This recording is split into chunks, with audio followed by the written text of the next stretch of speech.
আপনার রানীক্ষেত গাম্বুরা বিভিন্ন ধরনের সমস্যা কিন্তু দেশি মুরগির হয়ে থাকে। তো এই কারণের জন্য মুরগিকে যদি নিয়ম মেনে ভ্যাকসিন করানো যায় তাহলে কিন্তু আর আল্লাহর রহমতে দেশি মুরগির এই যে সমস্যাটা রানীক্ষেতের মতো যে কঠিন সমস্যা, এই সমস্যাটা কিন্তু থাকে না।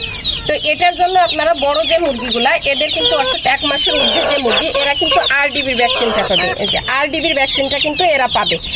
আর যেগুলা হচ্ছে ছোট মুরগি অর্থাৎ এই যে এরকম ছোট, এরা কিন্তু BCRDBর ভ্যাকসিনটা পাবে। তো RDBর ভ্যাকসিনটাই আজকে আমি আপনাদেরকে দেখাবো, এই RDBর ভ্যাকসিনটা। তো এই ভ্যাকসিনটা করাতে হলে অবশ্যই আপনাদেরকে ওষুধটা 1 সিসি ভ্যাকসিনটা আছে এটা কিন্তু করাতে হবে। তো RDBর ভ্যাকসিনটা হচ্ছে আপনার রানীক্ষেতের ভ্যাকসিন, এটা আমরা কম বেশি সবাই জানি। আর এই ওষুধটা গলানোর নিয়ম হচ্ছে একটা ভ্যাকসিন বাংলা কিন্তু 100টা মুরগিকে দেওয়া যাবে। তো 10 সিসি করে যে সিরিজটা আছে আপনারা ওইটা 10টা দিবেন, দিলেই 100 সিসি হয়ে যাবে। আর এই ওষুধটা যখন দিবেন তখন হচ্ছে আপনার মুরগির এই যে মাংস যেখানে আছে এইখানটাতে দেওয়ার চেষ্টা করবেন, এই যে পাখার নিচে যে মাংসটা। তবে দেওয়ার সময় অবশ্যই একটা জিনিস লক্ষ্য রাখবেন, যেন শিরাতে যেন না যায় এবং খাদ্য নালীর দিকে যেন না যায়।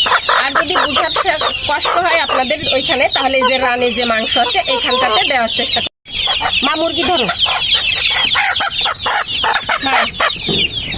এই মুরগি ধরো, না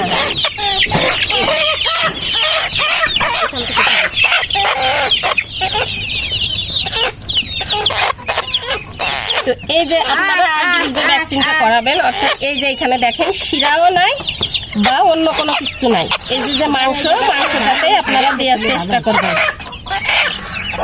এবং ওষুধটা যখন পাস করবেন তখন অবশ্যই কিন্তু স্লোভাবে দিবেন, কারণ এই ওষুধটা যদি আপনার দ্রুত দেওয়ার চেষ্টা করেন তাহলে সেই ক্ষেত্রে মুরগির কিন্তু সমস্যা হতে পারে। যত স্লো আপনারা ওষুধটা পাস করতে পারেন, একবারে দিতে গেলে কিন্তু সমস্যা হতে পারে। আমি আপনার রানে যেটা দিতে হবে সেটার নিয়মটাও আপনাদেরকে দেখাই দিব।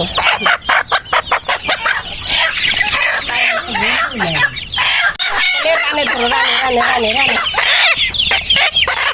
কাকি পাখা দিয়ে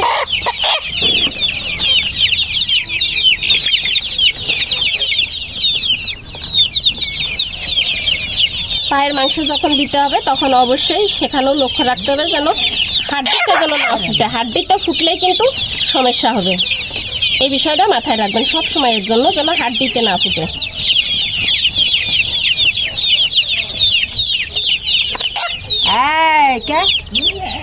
করে ধান তুলে দিয়ে এই করলে ভালো আছে, থাকে